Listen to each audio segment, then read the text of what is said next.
खुश आमदीद तुहद कशुर मैथ चैनल मज वन परसेंटेजुक ब्याक टॉपिक ये सिंपल एंड कंपाउंड इंटरेस्ट वनान इंटरेस्ट क्या गो इंटरेस्ट गो एक्स्ट्रा मनी या सूद कशर पे वनान अगर बैंकस मज पोस या बैंक वाले लोन दिवान इस एक्स्ट्रा पोस दिवान तथ चीज़ वन इंटरेस्ट वन या तो चीज़ पर सह गो क्या simple interest and compound interest इस वो यह simple interest SI simple interest यह बराबर P into R into T divide by 100 P into R into T divide by 100 यह P क्या गो P गो सह अमाउंट इस ओनमुत इस बारो कोर्मुत या इस योर डिपॉजिट कोर्मुत ठीक गोडनुक अमाउंट इंटरेस्ट ब्रोहिम अमाउंट ठीक तथ वन प्रिंसिपल अमाउंट क्या वन प्रिंसिपल अमाउंट ठीक रेट क्या गो रेट गो कच परसेंट इंटरेस्ट खसान अत ठीक R गो रेट गो कच परसेंट इंटरेस्ट खसान यह परसेंटेज खसान क्या खसान परसेंटेज यह कत पे खसान इंटरेस्ट PS पे प्रिंसिपल अमाउंट्स पे T गो सिंपली टाइम कचन वरियन एक्स वरियस दोन वरियन अड़िस वरियस कचन वरियन ठीक वो अत पे question calculate the simple interest on amount of amount कूत 5,000 for 2 years at the rate of कचा रेट 5% ठीक अस कड़न दोन वरियन कूता इंटरेस्ट खस मगर सिंपल इंटरेस्ट ठीक कंपाउंड आ थोड़ा डिफरेंट 5,000 कूता इंटरेस्ट खस दोन वरियन अगर 5% रेट आ इंटरेस्ट अस क्या लगान फार्मूला यह जनरल फार्मूला बह वन शॉर्टकट तो वन शॉर्टकट कित गि ठीक 5,000 गो प्रिंसिपल अमाउंट इंटू R कूत R 5 ठीक यह 5 नुन ये 5/100 नुन 0.5 नुन 5% यह नुन 5 क्या ऑलरेडी 100 डिवाइड कर इंटू T टाइम कूत टाइम 2 वरी डिवाइड बाई 100 ठीक यम 0 गसन ये कैंसल 5 2 जार कूत गो 10 इंटू 50 कूत गो 10 इंटू 50 कूत गो 500 गो 5,000 खोतमुत सूद कूता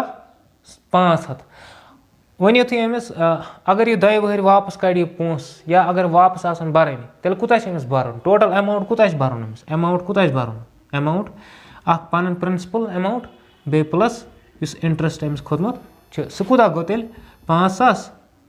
प्लस बे 500 अमाउंट कूत तेल अमिस भरन 5,500 ठीक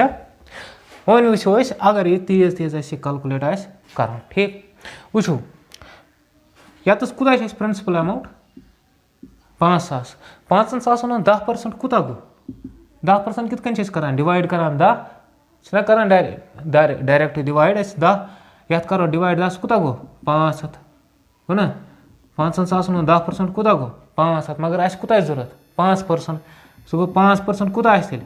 250 डायरेक्ट द्रा गो 5% द्रा 250 मगर यह कचन वरियन टाइम कर मल्टीपल अतनस गो 2 सह कूत गो 500 बे गो 5,000 खस सिंपल इंटरेस्ट 500 मगर यह सिंपल इंटरेस्ट खतर ठीक गो अमाउंट अगर कड़न सह कूत गो 5,000 प्लस 500 गो 5,500 ठीक बे वन बह 5,000 प्रिंसिपल अमाउंट अगर 10% वो अमुक सह कूत गो 500 ये 5% अमुक वो सह कूत गो 250 मगर 250 कचन वरियन 2 वरियन ठीक यह 2 years ठीक 250 कर 2 वरियन मल्टीपल सह कूत गो 500 गो 500 खोत 2 वरियन इंटरेस्ट न फार्मूला लगान कह डायरेक्ट वो ठीक वो back question one question an interest of 1,200 was paid on amount of 10,000 for 3 years what is the rate of interest कि 3 वरियन आमुत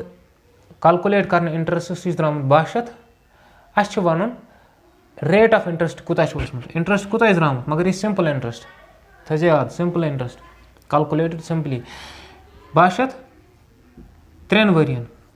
कचन सासन 10,000 पे ठीक अस वन रेट ऑफ इंटरेस्ट कूत रेट ऑफ इंटरेस्ट कूत सिंपल इंटरेस्ट कत बराबर यह formula P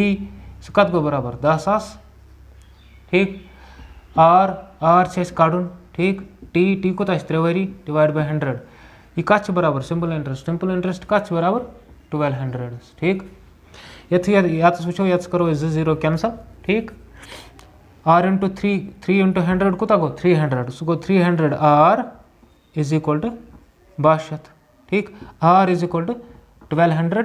divide by 300 0 cancel 3 1 जार 3 3 4 जार 12 तेल कोता रेट द्राम 4% छना 4% द्राम रेट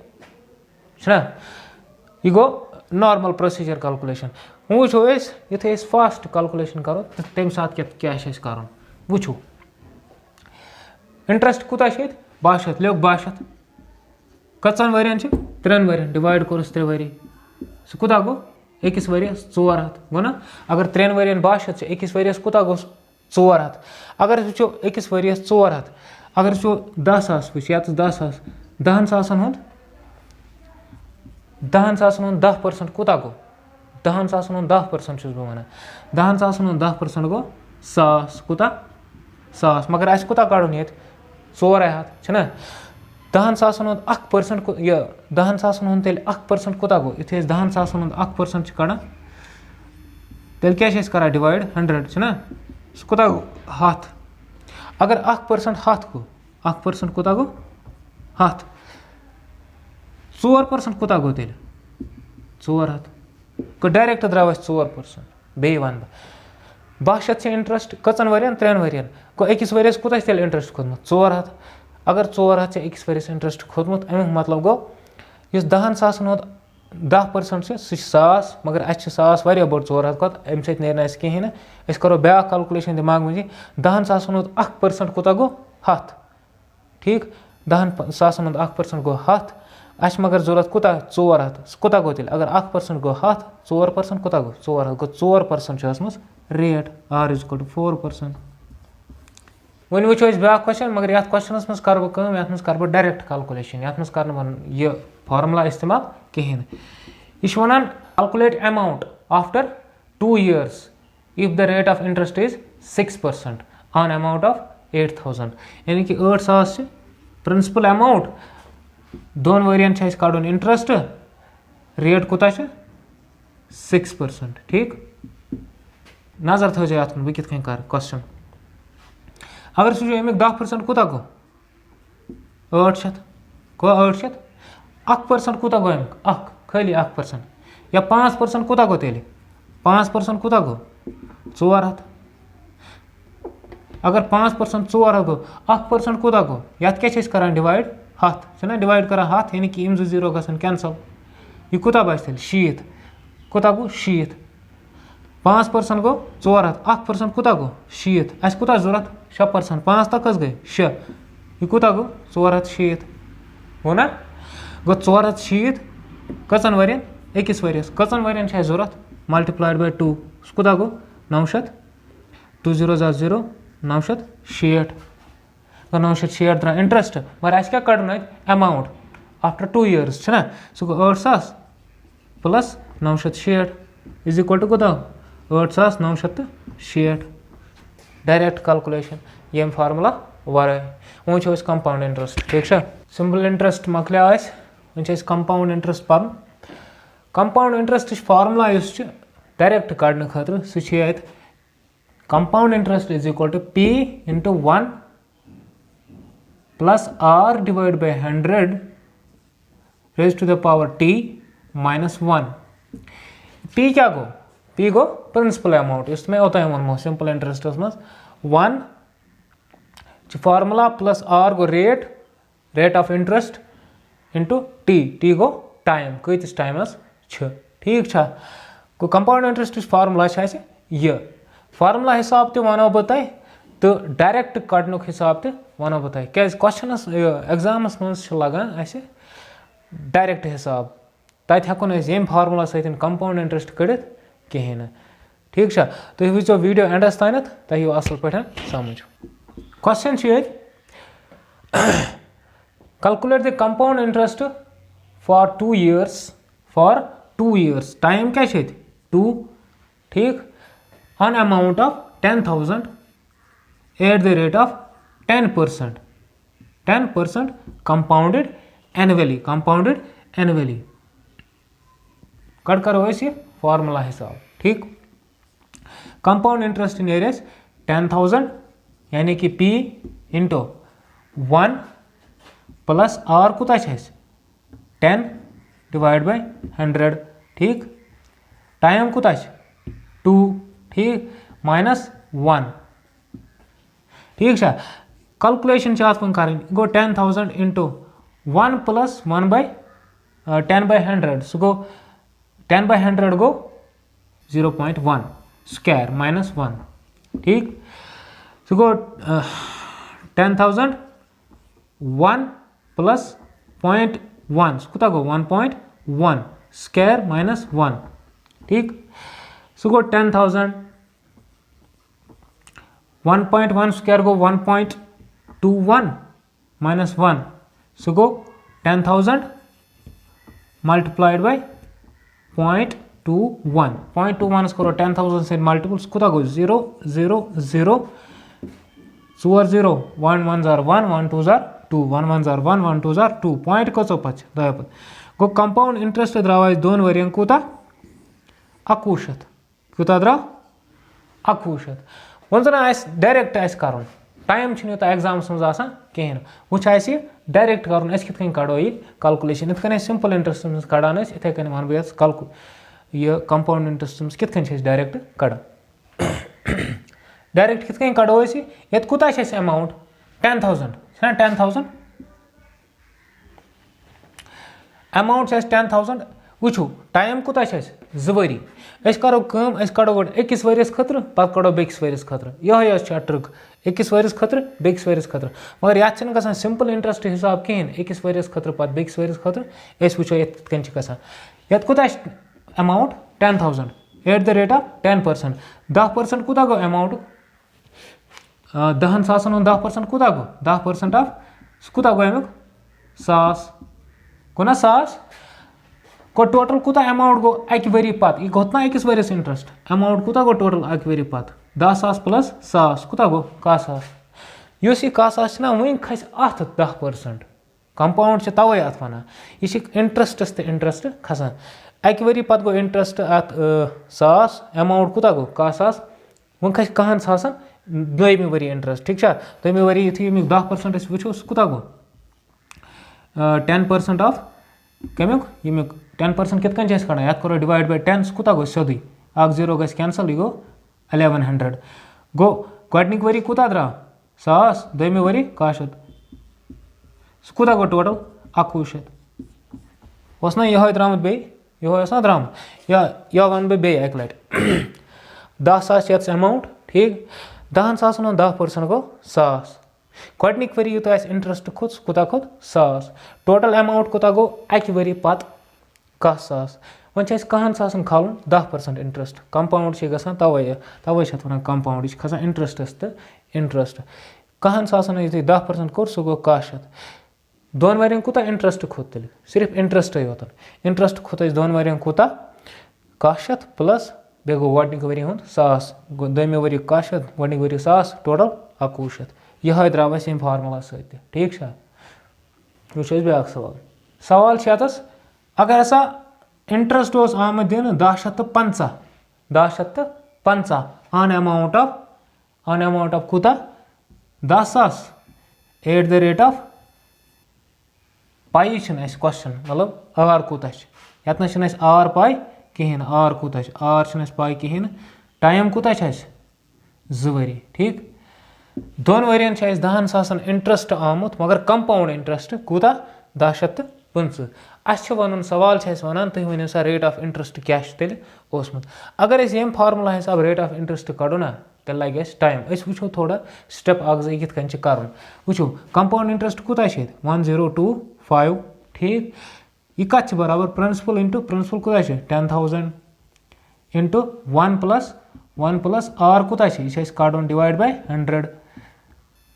टी कूता 2 माइनस 1 यह गई ना फार्मूला अमिच ठीक वन युत आर वैल्यू कड़ो सह क्या नेर 1025 डिवाइड कर 10,000 ना इज इक्वल टू क्या कर 1 plus r divide by 100 square ठीक -1 -1 तारो योर -1 तारो योर पे कैलकुलेशन बे कर ठीक यह गो वारिया झूठ तो वो थोड़ा गो 1025 divide by 10,000 is equal to यह -1 क्या गए +1 is equal to 1 + r divide by 100 square ठीक यु सॉल्व करो यह r इज इक्वल टू 5%। वह कुत नेर 5% मगर एग्जाम्स में यूत टाइम कहें तेल कित फास्ट कर जल्दी जल्दी कैलकुलेट कर ये कुत अमाउंट 10,000 नजर थो वार थो नजर यह कचन वरियन 2 वरियन ना अगर 10% कड़ो 10,000 10% कड़ो सह कुत गो सह गो 1,000 गो ना 1,000 10,000 10% गो 1,000 गो अगर गोडनथ अक्सी वरियस वो अक्सी वरियस एक वरी खतर वो 10% सह कुत नेरान 1,000 मगर अस 2 वरियन कड़न योर टोटल अमाउंट 10,50 गो दोमिस वरियस मा खस 50 तेल इंटरेस्ट मा गो तेल 10% इंटरेस्ट कहें यह गेस कर जल्दी ठीक योर मल्टीपल ऑफ 5 तुम थो नजर योर मल्टीपल ऑफ 5 गो अत 5 सतन कह नत रिलेशन ठीक अगर वो 10% गो कुत 1,000 5% कुत गो तेल 500 गो ना 5% गो 500 अगर वो 5% खोत 5% सह खसान गोडनिक वरी फॉर एग्जांपल अस कोर यह 10,000 हसा खोत 500 गोडनिक वरी दोमी वरी कुत खस तेल 10,500 गो ना अमाउंट आफ्टर 1 ईयर कुत गो अमाउंट 10,500 दोमी वरी खस ये कुत 5% बे ठीक यु ये 5% बे खस कुत गो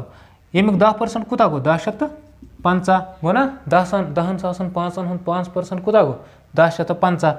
5% कुत गो तेल यमुक ठीक गो 10% 5% कुत गो तेल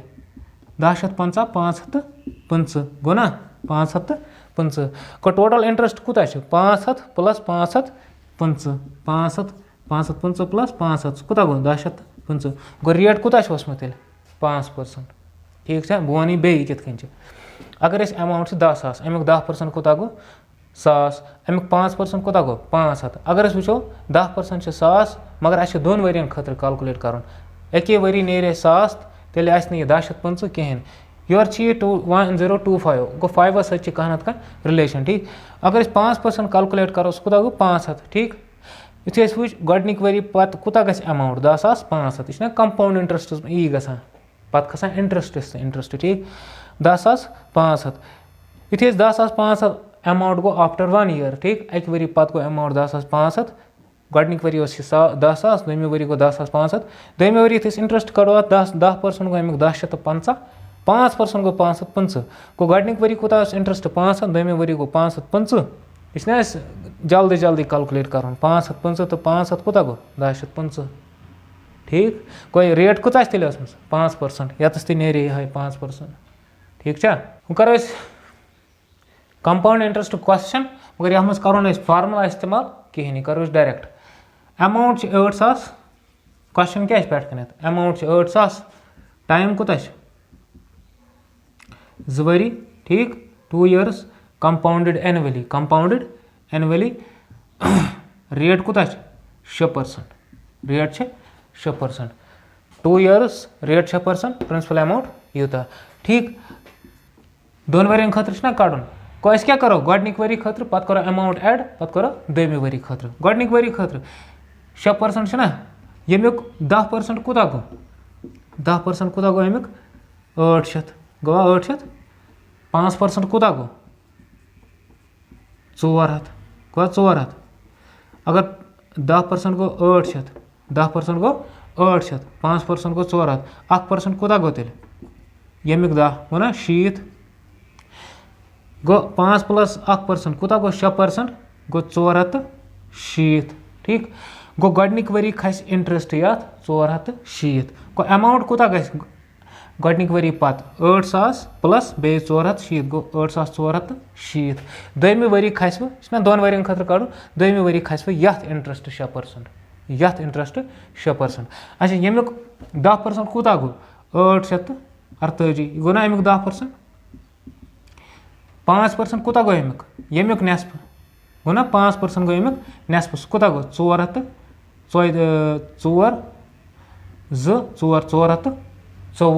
गो ना 424। अगर 5% गो यूता 1% कोता गो वुचू, अगर 10% गो ना ये 1% कोता गो यत यानी कि यत करो डिवाइड 100 सह गो 1% अमुक।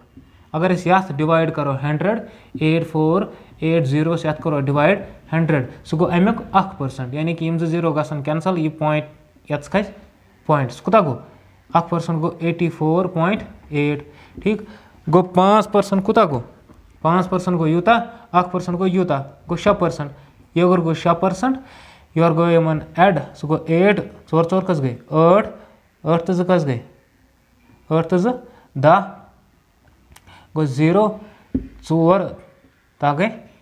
5 ठीक कोता गो 508 गो अमाउंट कोता गोडनिक वरियुक 8470 प्लस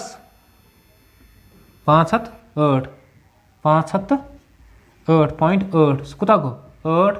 योर कोता गो 8 योर 8 9 8 यह नेर ई वह करतो तुम कैलकुलेटर सत अगर तुम कैलकुलेटर सत ट्राई करो यह फार्मूला कर यह नेर तोती 8968.8 ठीक है डायरेक्ट कैलकुलेशन सत मकल्याव कंपाउंड इंटरेस्ट परसेंटेज मकल्याव सोरे वो ठीक है।